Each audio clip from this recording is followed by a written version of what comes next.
Muito bem-vindos a mais uma live literária. Tudo bem? Ai, que saudade!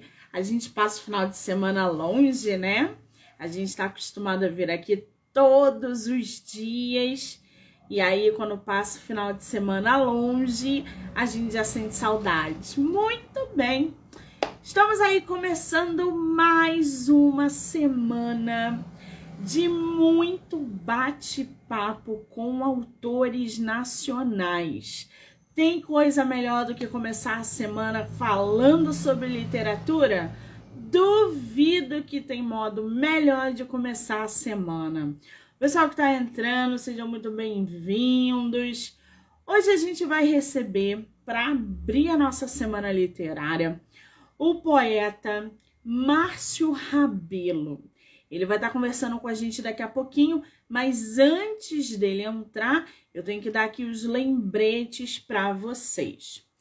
Todas as entrevistas que foram geradas até agora e que serão geradas no decorrer da semana, vocês vão poder assistir pelo Spotify, Anchor, Amazon Music e canal do YouTube do Livro Não Me Livro. E, evidentemente, pelo Instagram, Kawaii, TikTok, enfim, todos os canais do podcast. O pessoal que está entrando aí, sejam muito bem-vindos, tá? Então já corre lá, já se inscreve, porque tem episódio, tem resenha, tem entrevista, tem book trailer, tem trailer de filme relacionado a livro.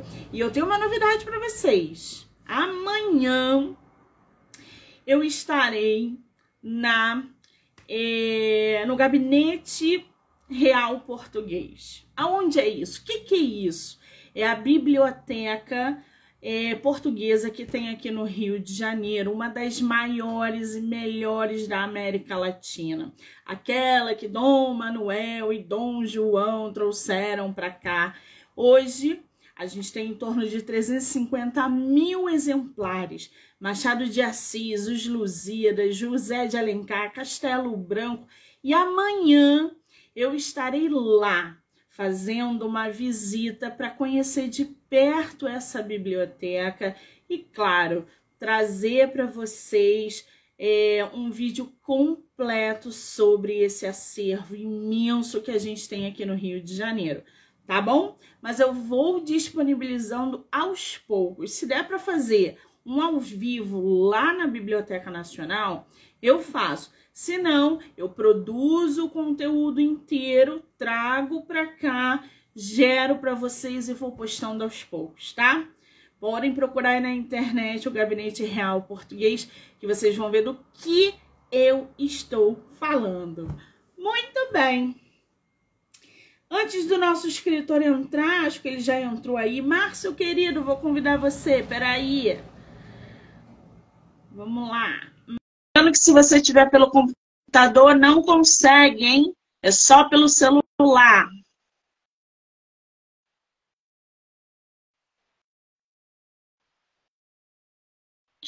Olá, boa noite. Tem alguém aí? Olá, Monique. Boa noite. Para gostar aqui o fone. Tá me ouvindo, Márcio? Muito bem. Você a mim? Ah, que maravilha, querido! Seja muito bem-vindo ao meu projeto de entrevistas do mês de julho. Muito obrigada, tá? Muito obrigado a você também pelo convite, viu? Fiquei muito feliz. Eu fico muito satisfeita quando um escritor nacional topa vir fazer essa ponte com os leitores, com os seguidores, usar esse espaço para falar dos seus livros e das suas obras. Então, para mim, é um privilégio tê-lo no meu projeto esse mês de julho. Márcio, querido, você é de que lugar do Brasil? Sou de Ubaíra, aqui na Bahia, mas eu moro em Salvador. Ai, que terra quente, terra boa, Salvador, né, gente? Terra do acarajé, daquelas baianas maravilhosas, que delícia. Você conhece o Rio de Janeiro? Ainda não. Não? Não, Bom, não. então, teremos Bienal esse ano aqui no Rio. Vê se você consegue vir, tá? Esse ano não vai dar, com certeza, mas o ano que vem, sim. Eu recebi um convite da Pod Editora para poder ir lá, por sinal, né, levar o meu livro que eu publiquei pela Pod. Não é esse que a gente vai falar hoje, mas foram os outros dois primeiros livros, eu não pude ir realmente. Foi muito em cima da hora, eu não tinha como me planejar para isso. Mas o ano que vem, com certeza. Eu vou estar em algumas feiras do livro, agora em setembro e outubro, mas aqui na Bahia mesmo. Acho que é em Mucugê, se eu não me engano, a cidade. E tem mais dois locais que agora eu não me lembro o nome, mas vai ser por aqui mesmo. Ai, que maravilha! Tá cheio de evento literário espalhado pelo país. Aqui no Tá. Rio de Janeiro a gente vai ter a Bienal em setembro e em novembro a gente vai ter a Flip, que vai ser em Paraty. Já estou sabendo que aí em Salvador, você acabou de dizer, vai ter mais eventos. Então, quer dizer, no Sul já está rolando. O Brasil está cheio de evento literário. Que coisa boa, gente. Adoro Tá. saber dessas coisas. Tem gente da Bahia aí também. O Ítalo falou aqui, Macugê. É esse o nome da cidade? Mucugê. Mucugê. Eu falei Macugê, desculpa, gente. Mucugê. Nunca ouvi falar. Que coisa legal. Olha, Mucugê. Tem outro aqui que está na Bahia também. Luzia, Lilith falou aqui. Pessoal que está entrando, sejam muito bem-vindos. Que coisa boa. Márcio, querido, me fala uma coisa. A tua primeira live literária? Não, não. Essa acho que é a terceira, se não me engano. Ah, tá cascudo, né, gente? Já tá cascudo em live literária. Olha, a gente estava conversando aqui nos bastidores, né? E você me mandou uma mensagem hoje que eu achei muito fofa. Que, Monique, não consigo assistir todas as lives que você faz, mas eu assisto uma ou outra e eu tô super animado, ansioso e nananã. Eu falei, ih, deve ser a primeira live, mas agora não, já tá cascudo no quesito entrevista. Na verdade, é a primeira live depois de um tempo sem live, então é como se fosse a primeira vez também, né? Eu fiquei 2 anos afastado das lives, então acho que é como se fosse a primeira vez. Muito bem. Agora, Márcio, eu tô aqui com o teu livro. Você tá com eles aí em mão? Estou com eles todos. O do de hoje, né, o principal, digamos assim, está aqui comigo.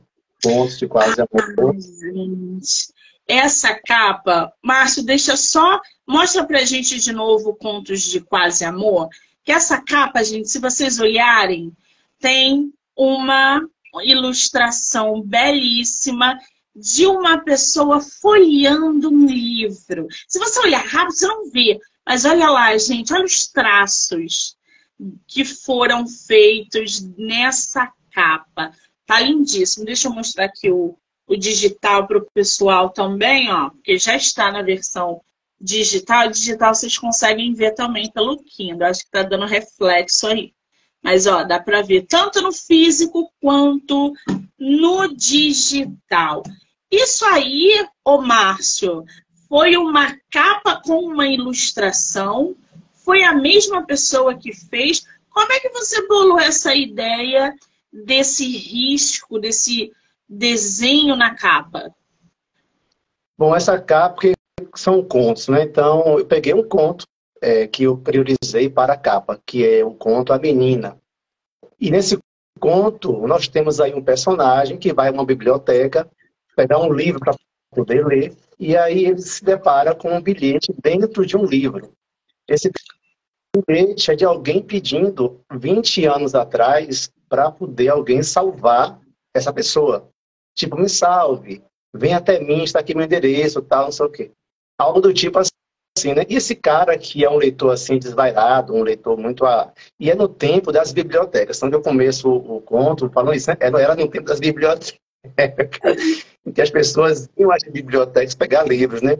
E eu me recordo que esse personagem é muito exigente, ele não quer qualquer livro, ele quer olhar o livro, a capa, a sinopse, até se convencer qual exemplar ele vai levar a poder ler. E de tanto ele mexer e remexer nesses livros, ele encontra esse, e dentro do livro tem esse bilhete. E aí ele lê isso e vai se certificar na biblioteca se aquela pessoa esteve ali realmente naquele ano, naquela data. Se o endereço batia na biblioteca com a pessoa, né, com o que estava ali escrito. E tudo batia. E daí ele faz uma saga, ele vai até a cidade que lá diz, né, no endereço, atrás dessa pessoa, para poder conhecer essa pessoa. Então, o livro, eu pedi à editora na época que fizesse uma capa que fosse um cara sentado no chão, rodeado de livros, sei lá, algo tipo assim, encontrando um bilhete. Aí eles me fizeram essa capa e tal. O traço era até um pouco menos visível, eu me recordo, me mandaram né, o capa para poder aprovar ou não. Aí eu pedi que desse um contorno maior ao traço, e aí ficou essa capa assim.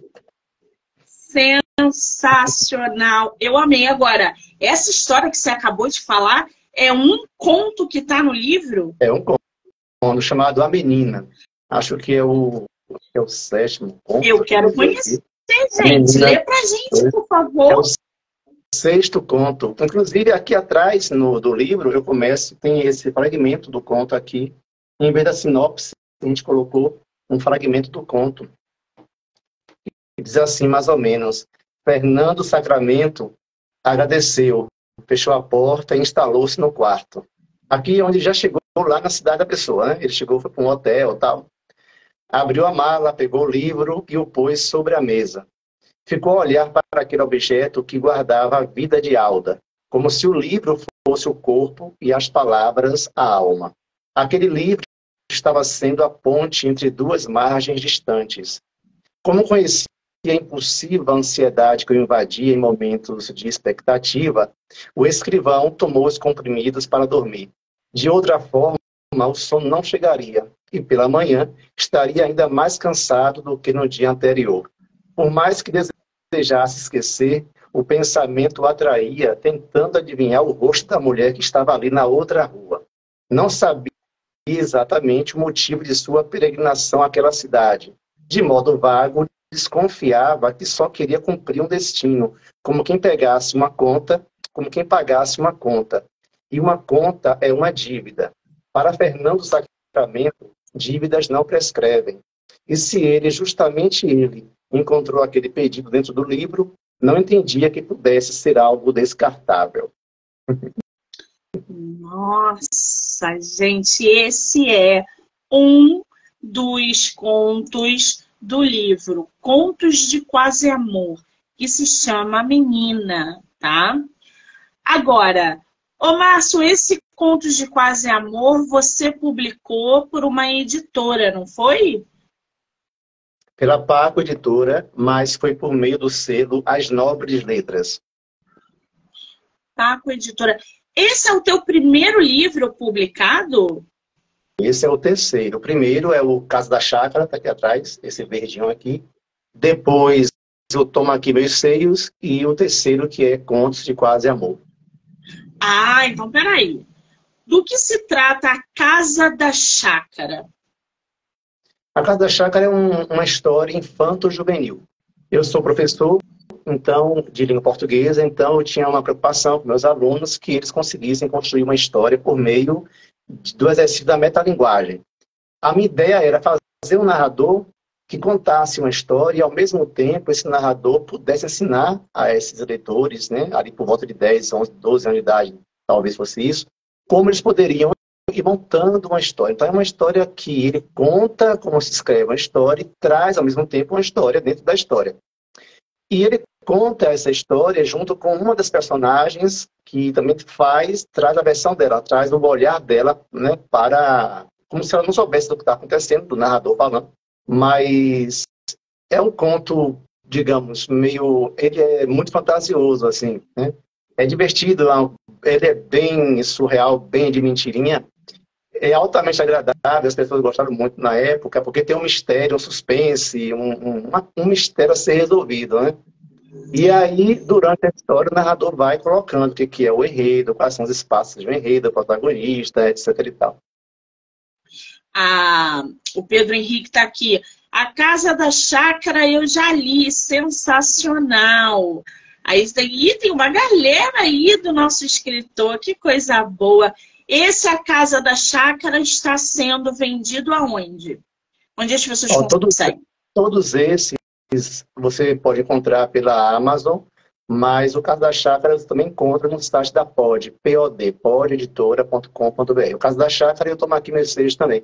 Agora, o da Paco, editorial, também está lá na Amazon, só que o site da editora é da Paco, não é o da Pod, claro. Muito bem. Agora, tem um livro teu que eu tô assim me coçando. Por quê? O título dele é muito bom.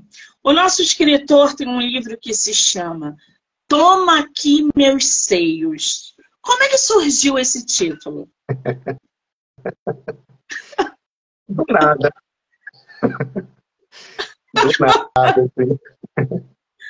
Na verdade, eu queria fazer uma história. Eu não queria fazer uma história, não. Era um livro de poesia, realmente, né? Seria a ideia de um livro de poesia, porque o Caso da Chácara, que foi o primeiro, é um conto, realmente. Né? É um conto maior, mas é um conto. Talvez uma novela, digamos assim. Mas o Toma Aqui Meus Seios era a ideia de poemas. Mas os poemas foram acontecendo de modo que eu percebi que havia uma ligação em cada um deles. Um poema puxava o outro, que puxava o outro. E era, na minha cabeça, a mesma voz falando esses poemas, que seria a voz de uma mulher, né? É um eu lírico feminino. Então, eu percebi essa ligação desse eu lírico feminino, ela falando, e as coisas foram acontecendo muito que, naturalmente, não houve, assim, para esse livro, especialmente que estamos comentando, não houve, assim, uma ideia muito, vai ser assim. Ele foi acontecendo e ao longo do caminho eu remontei. Aí eu dividi em 4 partes, que seria o quarto, a casa, a carne e o convento. Né? Então ela passa nesses 4 espaços, casa, carne, convento e casa. E aí, nesses espaços, a vida dela vai dando algumas voltas, alguns giros, e que ela mesma está narrando.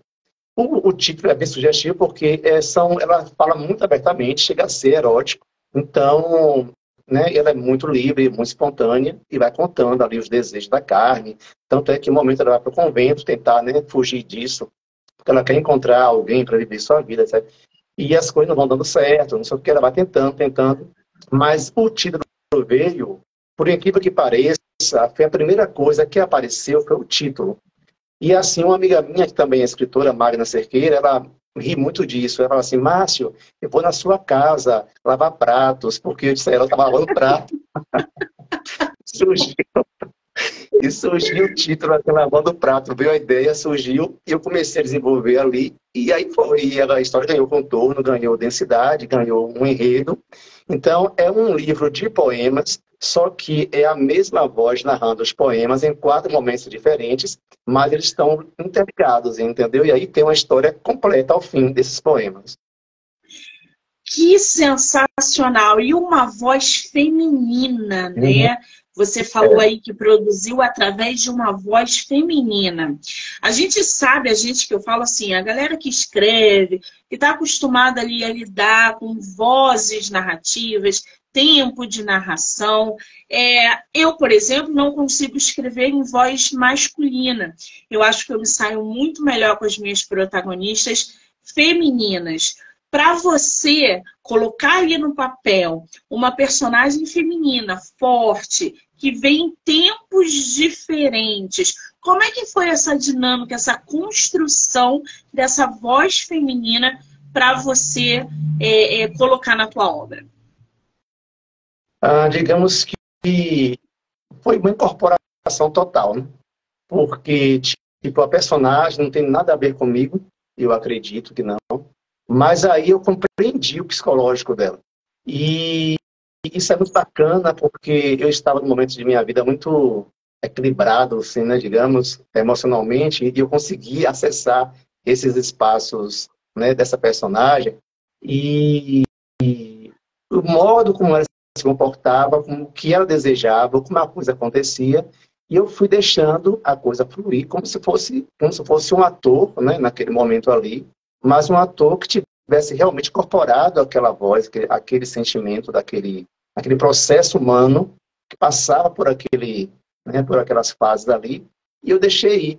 E isso comigo é muito natural, porque eu só consigo fazer um personagem quando eu entro na mente do personagem. Por sinal, eu tenho até um conto chamado, que está nesse livro de contos, que é o Quarto Escuro. Eu me recordo que eu comecei a fazer esse conto e, perto do fim, eu parei porque eu não encontrava o final do conto. Não encontrava.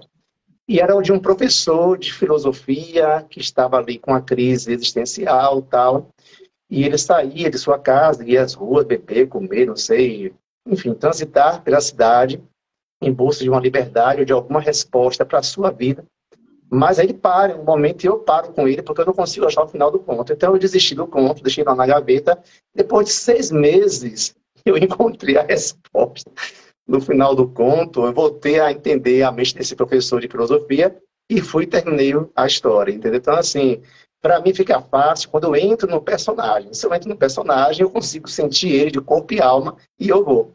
Mas se eu não consigo entrar, eu não vou, eu desisto dele rapidamente. Entendo perfeitamente. Eu vou pedir para o pessoal, se tiver alguma pergunta, gente, mandar na caixinha. Se mandar aqui nos comentários, vai passar e eu não vou conseguir pegar. Manda na caixinha que eu abro aqui e vou lendo gradativamente. Vou fazendo as perguntas gradativamente, tá? Agora, o Toma Aqui Meus Seios, antes da gente voltar para o Contos de Quase Amor, eu vou ler aqui a sinopse do Toma Aqui Meus Seios, para o pessoal se inteirar ainda mais. Posso, Márcio? Você tem Claro, a capa dele? Tenho o livro físico, assim. Mostra para o pessoal. Não, o do Toma Aqui Meus Seios, você tem? Ah, desculpa, tenho sim. Olha, gente, essa capa. Que coisa bela. Este não é apenas mais um livro de poesia. É uma narrativa em versos, dividida em 5 partes que contam a história de uma mulher extremamente livre, apaixonada, sincera e à frente de seu tempo. Os poemas apresentam sequências de fatos interligados, descrevendo com ritmo e sonoridade a trajetória de vida de uma personagem que deseja alimentar a fome do infinito. Há uma sensualidade desvelada e diluída ao longo dos poemas, atendendo ao apelo de um eu lírico que se permite ao chamado do corpo. Mas apesar do tom erótico que circunda a obra, esta é, no fundo, uma inusitada história de amor. Você pode ler um pouquinho desse livro para a gente? Posso sim. Vou Então, sortear aqui, viu? Que saiu. Esse aqui eu não preparei para eu vou ler, então eu vou sortear aqui. Mas eu gosto muito de uma parte desse livro. Eu fiz até um vídeo, tem lá no meu Instagram, que é do poema Todo Seio.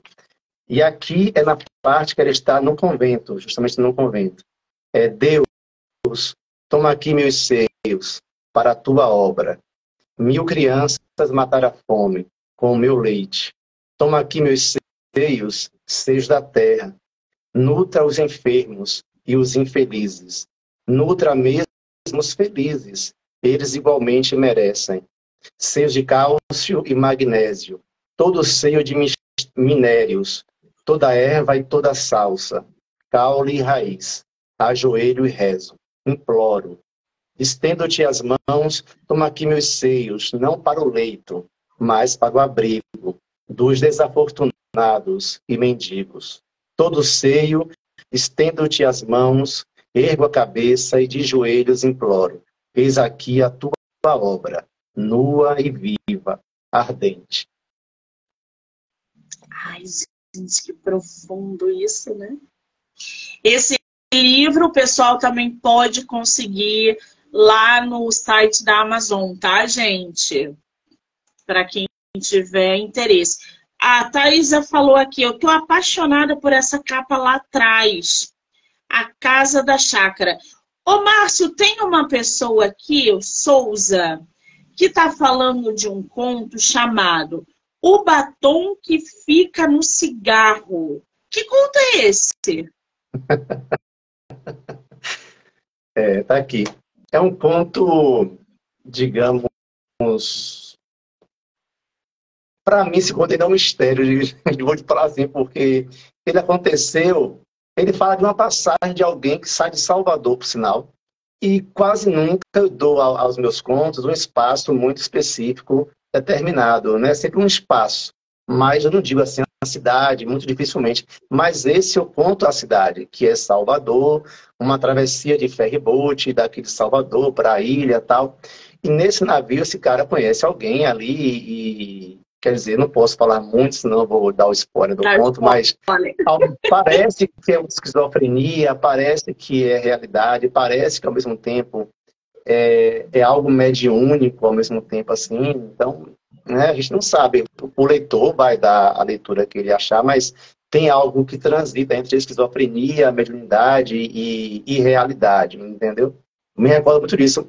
E ele, na verdade, ele durante a travessia, ele conhece uma pessoa, uma mulher, e eu não posso falar muito dessa mulher, porque senão eu vou contar a moral da história, mas, né, o mistério está aí, né? E tem um cara ali próximo dele que vê tudo acontecer, que de repente esse cara está ali, não está mais ali, enfim, né? Então, ou é uma esquizofrenia, ou é algo mediúnico, ou é algo realmente que nada aconteceu, é só a impressão de quem viu, né? Então, é um conto bem misterioso, que tem a ver com uma teoria do Ricardo Pilha, que é a teoria do conto, que fala que os contos contam uma história na superfície e outra história em sua base dos subentendidos, né? Que é o conto moderno, com o final aberto, e que você pode montar esse conto a partir do que você deu para o leitor e do que está por baixo, que é o iceberg, né? Que Hemingway tem essa teoria do iceberg, você dá ao leitor alguma coisa do conto, mas por baixo desse conto, dessa base, tem uma outra história que você pode desvendar. Seria mais ou menos essa ideia, dessa teoria do conto. Muito bem. Tinha até uma pessoa que perguntou, acho que foi o Souza que perguntou, se esse conto realmente tinha alguma coisa a ver com esquizofrenia. Nosso escritor acabou de responder. Maravilha. Vamos lá. Contos de Quase Amor. Contos de Quase Amor, de autoria de Márcio Rabelo, traz uma narrativa que apresenta diferentes realidades e maneira de viver a vida, mesmo que traçando diferentes caminhos. Com a escrita de forte, profunda e um olhar cuidadoso, o autor acaba propiciando sentimentos diversos e, ao mesmo tempo, dirige seu olhar atento para os meandros do mundo. Quantos contos tem em Contos de Quase Amor, Márcio? Você inseriu quantos? Se eu não me engano, são 18 ou 17. Acho que são 17, 18, não sei, algo assim. É um número bom. Você aí com 3 livros publicados, qual foi o espaçamento de uma publicação para outra? Você sabe? Foi bem breve, porque justamente foi na época da pandemia em que isso aconteceu. O Contos de Quase Amor era um livro que já estava praticamente escrito. Eu só precisei somente corrigir, reconfigurar, tal. Mas os outros não. Os outros aconteceram na pandemia, né? Foi um instante que eu pude parar, né? Essa vida acelerada, tal. E aí me concentrei nele. O Chácara nasceu depois de 4 ou 5 meses. Eu me recordo que de uma escrita muito árdua, porque eu dormia às vezes 1 da manhã, 2, e acordava às 5, 6 e continuava escrevendo. Então, começava a escrever 5 da manhã, 6 e até 1 da manhã, meia-noite, escrevendo esse livro. Parava às vezes, passeava com minha cachorrinha, voltava, continuava escrevendo e tal. Então, foi assim, foi incessante. Na sequência dele, eu achei que eu fosse dar uma pausa. Foi que nasceu do Maquineses, que eu achei que eu fosse parar ali, porque eu tinha acabado de colocar toda uma energia dentro de um trabalho, um projeto. E aí eu pensei, agora eu vou descansar um pouquinho. Aí fui lavar o prato, me veio lá o título do livro e a ideia começou a brotar e eu deixei rolar.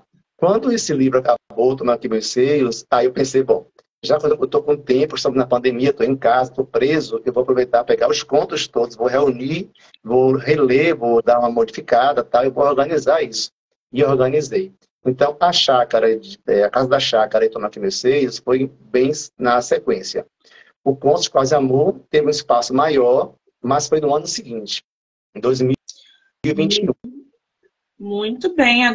agora 17 contos num livro, poemas no outro. O que te inspira tanto a escrever? O cotidiano. Na verdade, eu escrevo desde sempre, né? Desde criança que eu tenho essa inclinação. Meu primeiro romance, eu tinha 18 anos quando eu concluí, chamado Brasas. Nunca publiquei esse romance. Também tinha um livro de poesias já escrito também nunca publiquei. E aí eu escrevi muita coisa, guardei, perdi muita coisa e tal.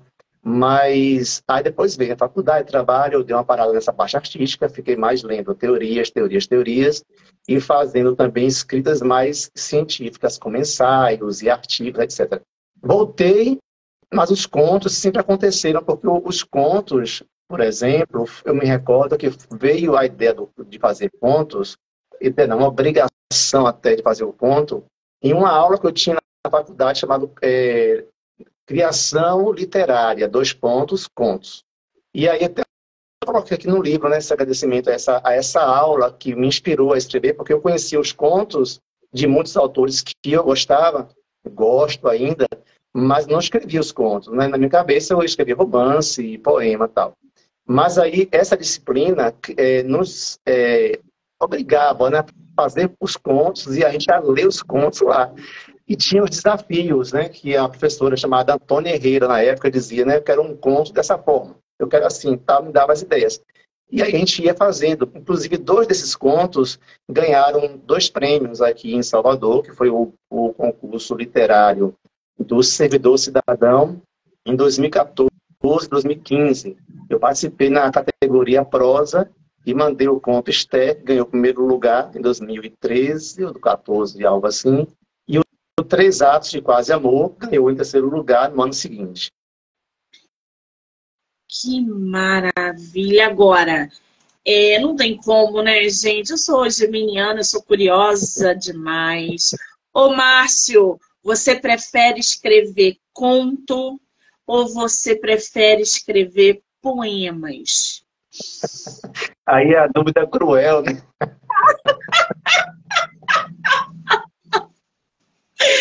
Sabia que eu ia pegar no salto. Uma dúvida cruel.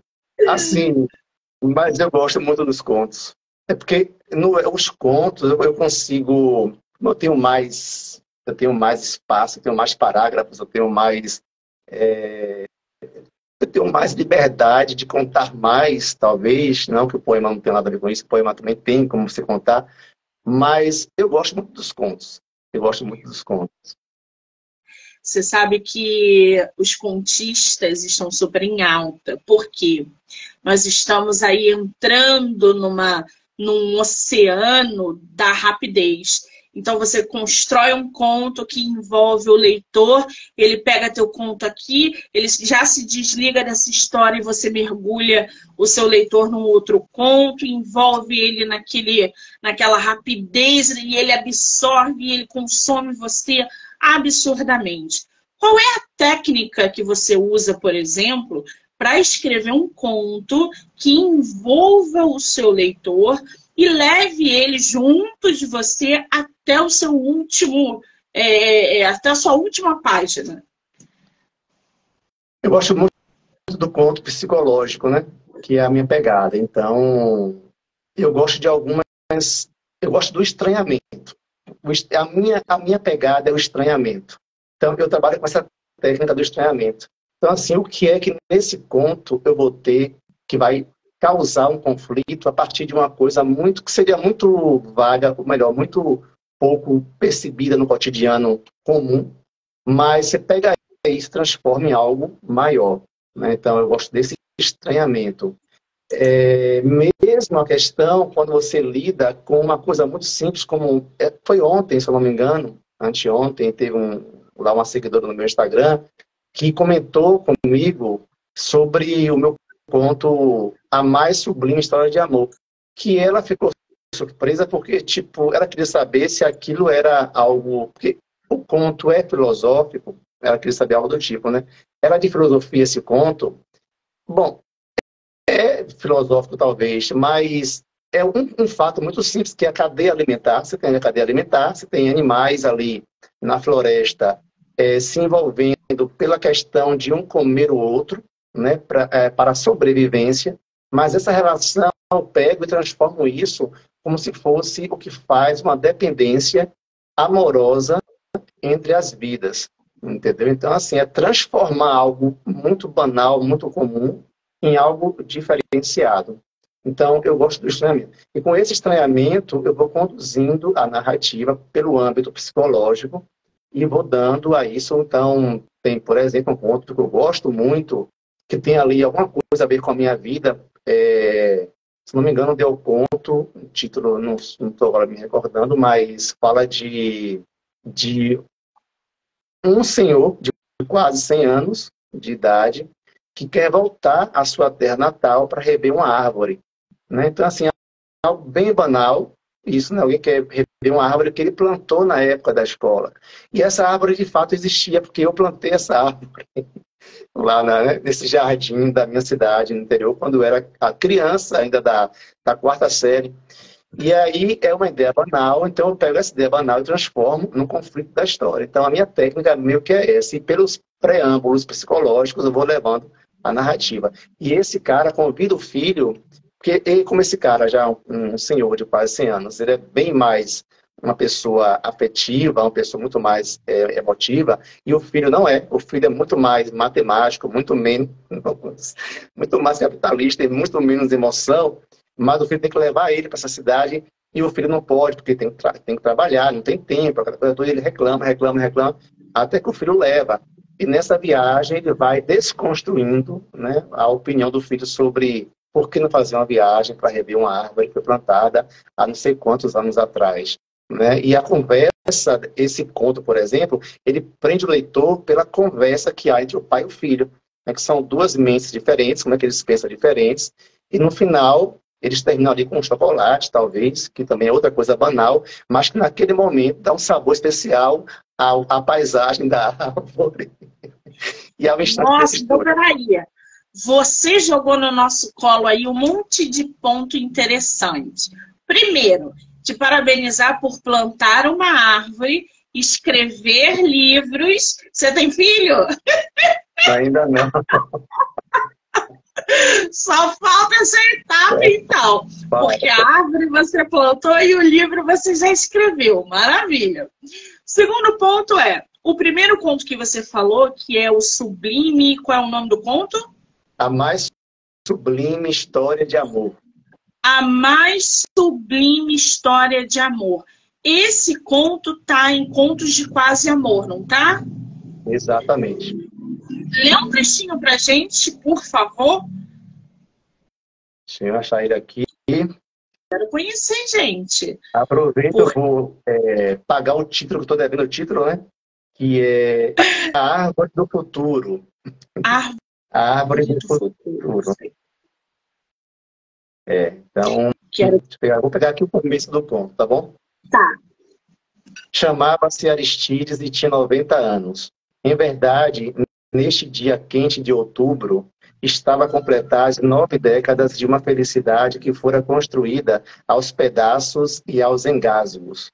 O que fizera de uma vida que julgara devesse ser plena e completa, como uma história perfeitinha, princípio, meio e fim.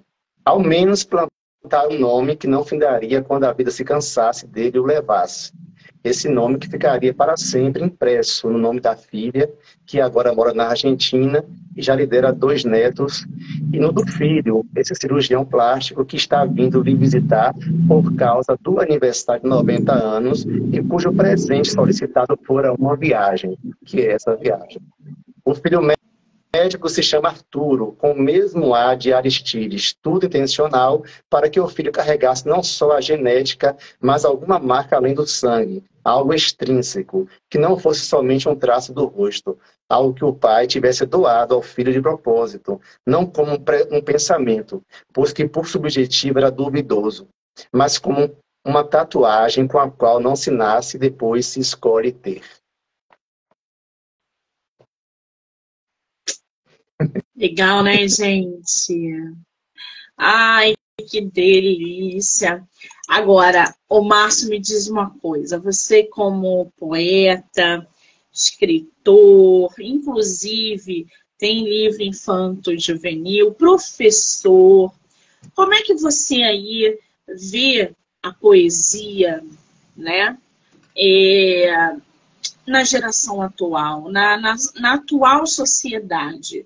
Você acha que você, como professor, vê essa geração se interessando em ler poesia, ou um determinado gênero, ou você está vendo que eles estão se distanciando? Qual é a sua visão? Existem as duas coisas, né? Existe a questão do distanciamento mesmo, até por uma falta de habilidade de adentrar no mundo poético, porque ler poesia não é ler um conto, né? Digamos assim. A poesia existe um fôlego maior, um mergulho maior, né? Na capacidade de você conseguir se deixar tocar por aquele texto. Inclusive hoje, na minha aula de hoje, por coincidência, eu estava tentando fazer meus alunos entrar nesse universo da palavra poética, que é bem diferente da palavra prática, objetiva, direta ali. E eu trabalhei justamente com o Manuel de Barros, né? Que é aquela loucura do Manuel de Barros, e eu fiz de sacanagem, entreguei um livro a cada um e perguntei assim a eles: comentem aí o que estão achando desse, o que estão lendo, tal. E aí eles diziam: é embaralhado, né? É muito doido, diz e não diz, tal. E foi justamente a impressão que eu esperei deles, né?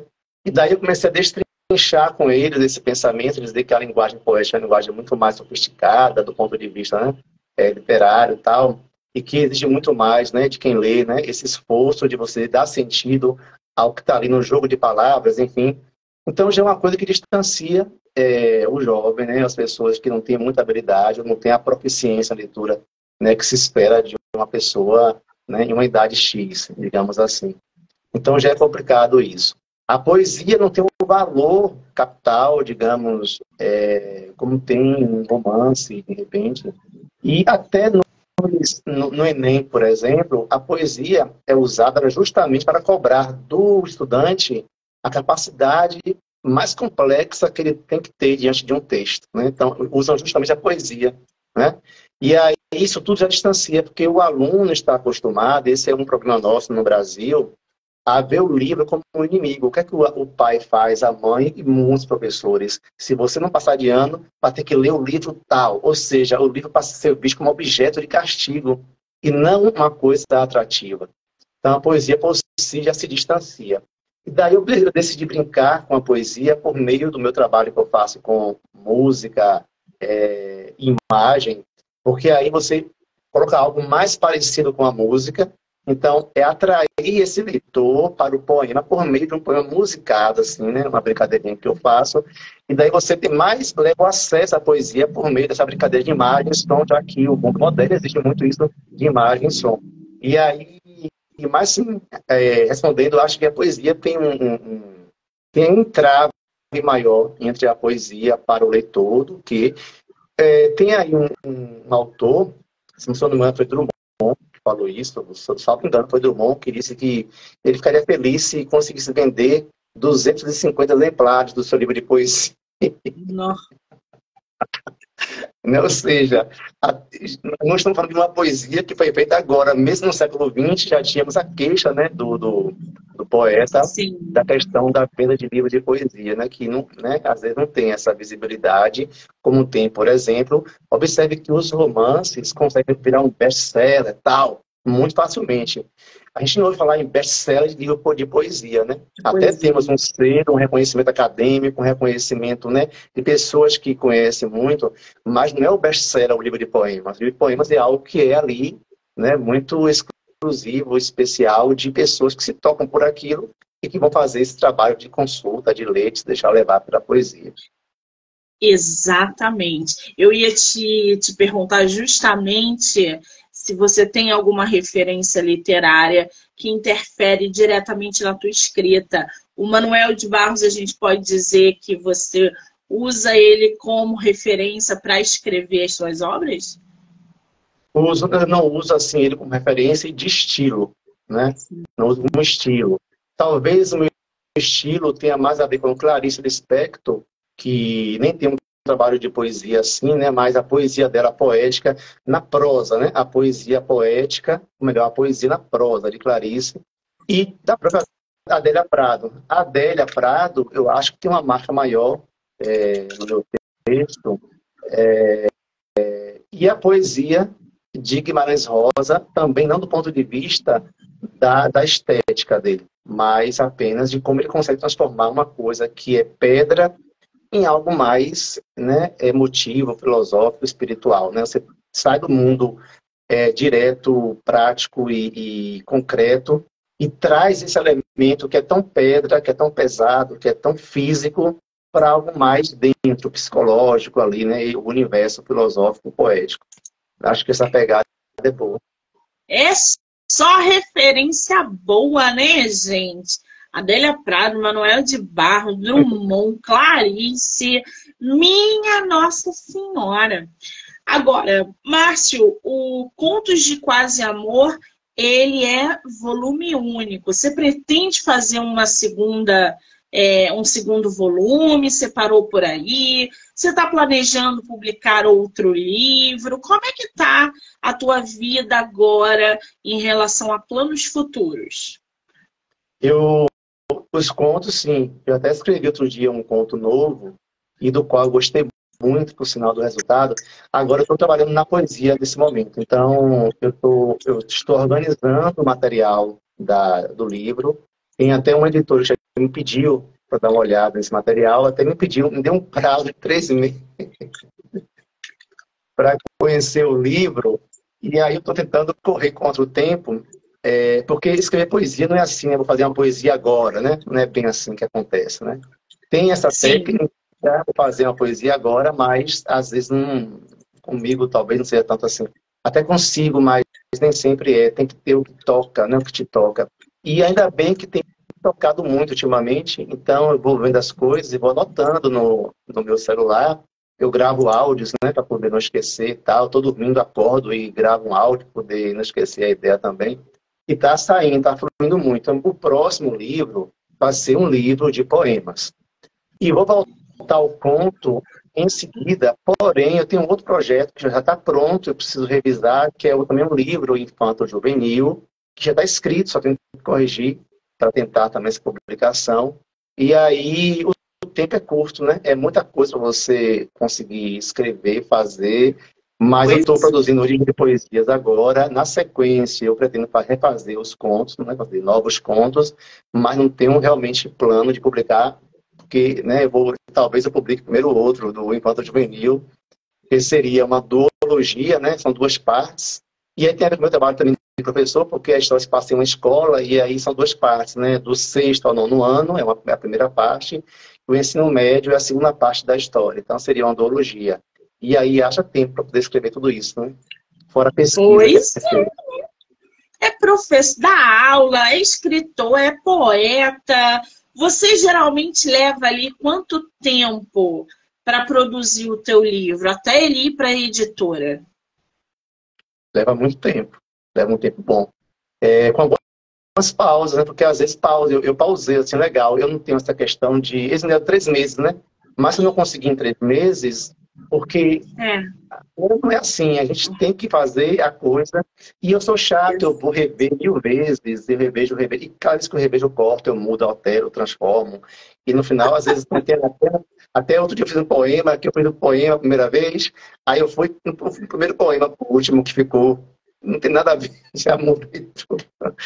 Então, escrever, porque não é só escrever, a reescrita é o problema, né? Porque reescrever que te leva mais tempo. Eu vou te falar, na minha opinião, reescrever é o mais gostoso. O meu problema é jogar no papel.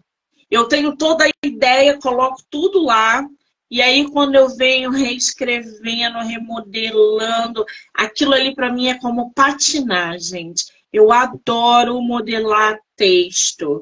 Aí modelo de novo, tem que ter sapo. Aí quando vai para revisão, que volta, a gente tem que ler de novo aquilo que a gente já leu 25 vezes. Aí vai para revisão de novo. Gente, publicar livro, Você não tem ideia da dor de cabeça que é publicar livro. Revisar livro, então, é uma loucura. É a parte mais cansativa, na minha opinião. Agora, Márcio, me fala uma coisa. O que os seus leitores e os leitores, de modo geral, podem esperar de Contos de Quase Amor? Bom, é um livro muito intimista, né? É muito intimista. Então, assim, esperar quem gosta de trabalhar as emoções muito mais do ponto de vista individual, do ponto de vista pessoal, eu acho que é um livro muito... Né, ele dialoga muito com quem tem esse mergulho no seu próprio universo, né? Então, ele não está ali muito ligado ao universo exterior, né, do mundo, digamos, político, do mundo... Ele é o seu mundo, né? Você tem uma política interna sua, entendeu? Mas não é a militância, não é a questão mais prática. É só um pensamento que é, digamos, remoído dentro de um sentimento, né, e de uma vontade de ser algo no mundo. E aí são personagens que estão colocando em questão os destaques de seus sentimentos, né, de seus mini problemas, que no fundo acabam sendo problemas muito grandes, porque é só um detalhezinho transformado em algo maior, né? Então, esperar desse livro seres humanos que vão conversar consigo. Ai, que maravilha! Quem quiser comprar Contos de Quase Amor, A Casa da Chácara e Toma Aqui Meus Seios, o pessoal pode pedir diretamente para você, autografado, tá em site, tá em blog, tem físico, tem digital. Como é que tá isso? Os e-books existem, né? Tem tanto digital quanto físico. Aí na Amazon você consegue os três pela Amazon ou pelo site da Pod Editora ou da Papo Editora, se for o Contos de Quase Amor. E para envio autografado, eu tenho o de Contos de Quase Amor. Esse eu posso. Inclusive, a editora entrou em contato comigo para fazer o lançamento, que eu nunca tinha feito o lançamento dele físico, realmente. Eu tinha feito algo pela internet, mas o físico, né, da pandemia, não tinha feito. Aí, me parece, salvo engano, que a data para o lançamento dele aqui em Salvador vai ser no dia 30 de setembro, um sábado, eu acho. E aí, eu vou estar lá com ele, né, autografando. Eu acho que se for, depois eu mudo a data, mas eu acho que é dia 30 de setembro. Que maravilha! Pessoal de Salvador, ó, já tem lançamento aí. 30 de setembro, anota na agenda. Depois, ô Márcio, se tiver link lá do lançamento ou alguma coisa, me manda que eu compartilho nas minhas redes sociais para sinalizar para o pessoal que o seu lançamento vai ser no dia 30 de setembro, tá? Ok, mando sim. Muito bem. Vai rolar sorteio? Bom, pode ser, né? 2 sorteios aí. Ah, que delícia! Adoro sorteio, gente! O nosso escritor super topou fazer sorteio de 2 livros. Como é que vai funcionar isso? O Márcio, mostra pra gente qual é o livro que você vai sortear. Contos de Quase Amor. Ó, Contos de Quase Amor. São 2 exemplares. Como é que vai funcionar o sorteio? O pessoal que está aqui na live vai printar a live e vai mandar no direct do nosso escritor. Qual é o teu Instagram, Márcio? Márcio Rabelo, escritor. Márcio Rabelo, escritor. Ó, Márcio Rabelo, escritor. As 2 primeiras pessoas que fizerem isso vão ganhar o livro do nosso autor. Pode ser assim, Márcio? Então você tem que decidir. Joguei a peteca no teu colo. Ó, o Márcio vai ver lá no direct dele, quando a live acabar, quem foram as 2 primeiras pessoas. E aí vai mandar para vocês autografado. É isso, Márcio? É isso aí. Ai, Eu já que confirmo. maravilha! Duas pessoas vão ganhar aí contos de quase amor. Aí você vai entrar em contato, vai pegar o endereço e vai mandar para eles. Olha lá, nossa live acabou de cair, ó. Tinha 20 e tantas pessoas, já tem 11 só. Tá todo mundo te mandando direct, Márcia.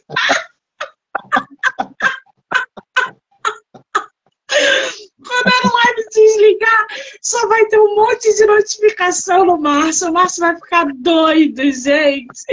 Joguei a peteca pro Ainda escritor. bem que são as duas primeiras pessoas, né?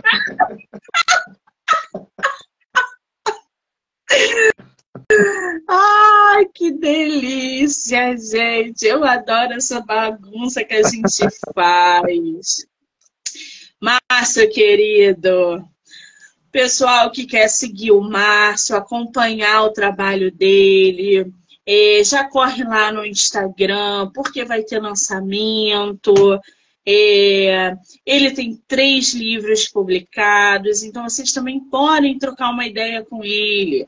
Então já corre lá no Márcio Rabelo, escritor, para seguir, enfim, conversar. Tenho certeza que ele vai adorar. Lembrando que essa entrevista pode ser assistida pelo canal do YouTube, Spotify, Anchor e Amazon Music, do livro Não Me Livre. Então já corre lá, já se inscreve para acompanhar as entrevistas que vão acontecer ao longo da semana e todo o conteúdo que é gerado diariamente, tá? Márcio, que delícia de bate-papo, de boas risadas, de boas histórias. Eu quero te dizer que eu estou muito feliz com essa tua bagagem literária, com esse teu trabalho, não só na educação, mas na poesia, no conto. A gente precisa disso porque a gente está carente disso. Eu só tenho que te agradecer e dizer que o espaço no podcast está aberto para você voltar quando você quiser. E sucesso, querido, sempre. Obrigada. Ok, Monique, foi um prazer também falar com você, te conhecer um pouco mais, né? Ver esse pessoal aí falando um monte de brincadeirinha boa aí. Essa conexão literária, porque é bom falar, né, do que a gente faz e não tem sentido se a gente faz e ficar preso a isso. Tem que levar, né, essa voz, levar a imagem, levar o conhecimento. E eu desejo muito que a literatura ela consiga realmente chegar a mais pessoas, porque ela transforma as vidas, ela transforma as emoções. Acho que nos torna seres humanos muito maiores, muito mais densos, né, muito mais conectados com a sua realidade pessoal e a do mundo também. Então, acho que quem lê literatura só tem a ganhar mesmo, né, em sua vida. Exatamente. Lembrando que amanhã, gente, eu estarei no Real Gabinete Português de Leitura, ou seja, o maior e melhor, a melhor biblioteca, a maior biblioteca da América Latina, que veio lá de Dom Manuel, Dom João, aqui no Rio. Lá tem Machado de Assis, José de Alencar, Castelo Branco, e eu vou trazer para vocês amanhã esse conteúdo imenso dentro da biblioteca. Se eu não conseguir fazer ao vivo lá, eu vou montar o programa e depois eu edito e começo a disponibilizar para vocês conhecerem aí o Real Gabinete Português de Leitura aqui no Rio de Janeiro, tá? Márcio, quero agradecer você mais uma vez, esse pessoal que estava na live. Vocês foram incríveis, gente. Muito obrigada. Quem ficou, quem entrou, quem saiu, quem vai assistir depois, só agradecer. Beijo, Márcio. Obrigada. Beijo, Monique. Beijo a todos, a todas e a todes. Até breve, viu, gente? Tchau.